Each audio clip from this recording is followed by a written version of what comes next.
ಇನ್ನು ಸರ್ಕಾರದ ವಿರುದ್ಧ ಬಿಜೆಪಿ ಹನುಮ ದಾಳವನ್ನ ಪ್ರಯೋಗ ಮಾಡೋದಕ್ಕೆ ಮುಂದಾಗ್ತಾ ಇದೆ. ಇಡೀ ರಾಜ್ಯಾದ್ಯಂತ ಈ ಒಂದು ಪ್ರತಿಭಟನೆಯನ್ನ ವಿಸ್ತರಿಸೋದಕ್ಕೆ ಪ್ಲಾನ್ ಅನ್ನ ಮಾಡ್ಕೊಳ್ತಾ ಇದೆ.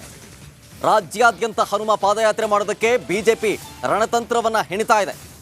ಈ ಒಂದು ಹನುಮ ದಾಳದಿಂದಲೇ ಚುನಾವಣಾ ಕಿಚ್ಚನ್ನ ಹಚ್ಚೋದಕ್ಕೆ ತಂತ್ರವನ್ನ ಹುಡ್ತಾ ಇರೋದು. ಮಂಡ್ಯದಲ್ಲಿ ಮನೆ ಮನೆಗೆ ಹನುಮ ಧ್ವಜ ಅಭಿಯಾನವನ್ನ ಸ್ಟಾರ್ಟ್ ಮಾಡ್ತಾರೆ. ಇವತ್ತೇ ಮನೆ ಮನೆಗೆ ಹನುಮ ಧ್ವಜವನ್ನ ಕಟ್ಟೋದಕ್ಕೆ ಚಾಲನೆ ಸಿಗುತ್ತೆ. ಕೇವಲ ಮಂಡ್ಯ ಮಾತ್ರ ಅಲ್ಲ, ಮಂಡ್ಯ ಸೇರಿದಂತೆ ಇಡೀ ರಾಜ್ಯಾದ್ಯಂತ ಪ್ರತಿಭಟನೆಯ ವಿಸ್ತರಣೆಗೆ ಪ್ಲಾನ್ ಅನ್ನ ಮಾಡ್ಕೊಳ್ತಾ ಇದೆ ಬಿಜೆಪಿ. ಅಷ್ಟೇ ಅಲ್ಲ, ರಾಜ್ಯಾದ್ಯಂತ ಹನುಮ ಪಾದಯಾತ್ರೆಯನ್ನ ಮಾಡೋದಕ್ಕೂ ಕೂಡ ನಿರ್ಧಾರವನ್ನ ಮಾಡಲಾಗಿದೆ.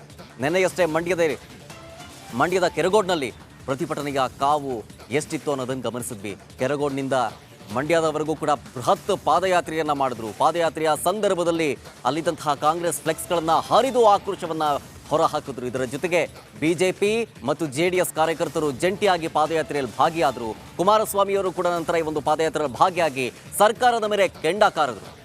ಇದೀಗ ಕೇವಲ ಮಂಡ್ಯ ಮಾತ್ರ ಅಲ್ಲ, ಈ ಒಂದು ಪ್ರತಿಭಟನೆಯ ಕಾವು ಇಡೀ ರಾಜ್ಯಾದ್ಯಂತ ಹರಡುತ್ತೆ.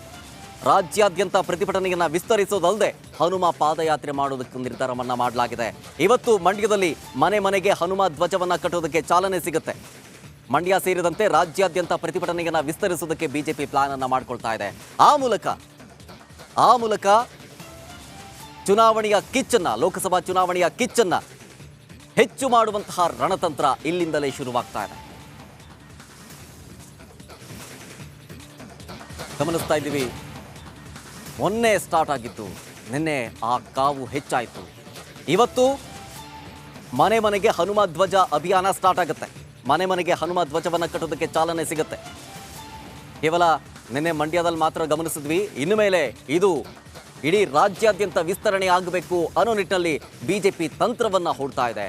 ರಾಜ್ಯಾದ್ಯಂತ ಹನುಮ ಪಾದಯಾತ್ರೆಯನ್ನ ಮಾಡೋದಕ್ಕೆ ನಿರ್ಧಾರವನ್ನ ಮಾಡಲಾಗಿದೆ. ಹೀಗಾಗಿ ಕಾಂಗ್ರೆಸ್ ಮೇಲೆ ವಾಕ್ಪ್ರಹಾರ ಬೀರೋದಲ್ಲದೆ ಚುನಾವಣೆಯಲ್ಲಿ ಯಾವ ರೀತಿಯಾಗಿ ಎಫೆಕ್ಟ್ ತರಬೇಕು ಅನ್ನೋ ನಿಟ್ಟಿನಲ್ಲಿ ಬಿಜೆಪಿ ಕಾರ್ಯತಂತ್ರವನ್ನ ಮಾಡ್ತಾ ಇರುವಂಥದ್ದು. ಇದರ ಜೊತೆಗೆ ಈ ಒಂದು ಪಾದಯಾತ್ರೆಗೆ ಜೊತೆಗೆ ಈ ಒಂದು ಪ್ರತಿಭಟನೆಗೆ ಬಿಜೆಪಿಯ ಮಹಾನ್ ನಾಯಕರೆಲ್ಲರೂ ಕೂಡ ಅಖಾಡಕ್ಕಿಳಿದಿದ್ದಾರೆ. ಸಿ.ಟಿ. ರವಿ, ವಿ.ವೈ. ವಿಜಯೇಂದ್ರ ಸೇರಿದಂತೆ ಹಲವು ಪ್ರಮುಖ ಗಣ್ಯರು, ಆರ್ ಅಶೋಕ್ ಸೇರಿದಂತೆ ಪ್ರಮುಖ ಗಣ್ಯರೆಲ್ಲರೂ ಕೂಡ ನಿನ್ನೆ ಪಾದಯಾತ್ರೆಯಲ್ಲಿ ಭಾಗಿಯಾದರು. ಜೊತೆಗೆ ಕಾಂಗ್ರೆಸ್ ಮೇಲೆ ವಾಕ್ಪ್ರಹಾರವನ್ನೇ ಬೀರಿದರು. ಕುಮಾರಸ್ವಾಮಿ ಅವರು ಕೂಡ ನಿನ್ನೆ ಸಂಜೆ ಒಂದು ಹೋರಾಟದಲ್ಲಿ ಭಾಗಿಯಾಗಿ ಕಾಂಗ್ರೆಸ್ ಸರ್ಕಾರದ ಮೇಲೆ ವಾಗ್ದಾಳಿಗೆನೇ ನಡೆಸಿದ್ರು. ಇವೆಲ್ಲವನ್ನು ಕೂಡ ನೀವು ಗಮನಿಸಿದ್ವಿ.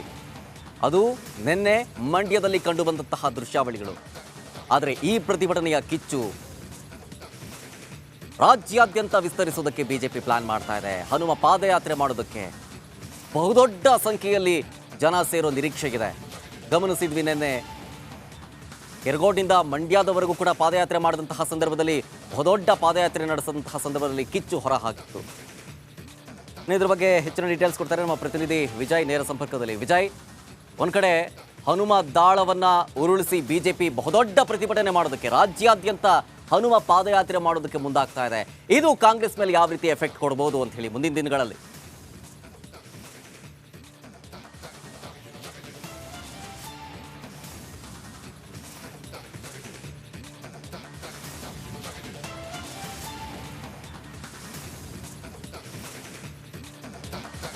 ವಿಜಯ್, ನನ್ನ ಧ್ವನಿ ನಿಮಗೆ ಕೇಳಿಸ್ತಾ ಇದ್ರೆ, ಸರ್ಕಾರದ ವಿರುದ್ಧ ಬಿಜೆಪಿ ಹನುಮ ದಾಳವನ್ನ ಉರುಳಿಸೋದಕ್ಕೆ ಮುಂದಾಗ್ತಾ ಇದೆ. ಕೇವಲ ಮಂಡ್ಯ ಮಾತ್ರ ಅಲ್ಲ, ನಾಳೆಯಿಂದ ಇಡೀ ರಾಜ್ಯಾದ್ಯಂತ ಈ ಪ್ರತಿಭಟನೆಯ ಕಾವು ಹೆಚ್ಚಾಗಬೇಕು ಅಂತ ಹೇಳಿ ರಣತಂತ್ರ ರೂಪಿಸ್ತಾ ಇದೆ. ಇದೆಲ್ಲವೂ ಕೂಡ ಕಾಂಗ್ರೆಸ್ ಮೇಲೆ ಯಾವ ರೀತಿ ಎಫೆಕ್ಟ್ ಬೀರುತ್ತೆ ಅಂತ ಹೇಳಿ?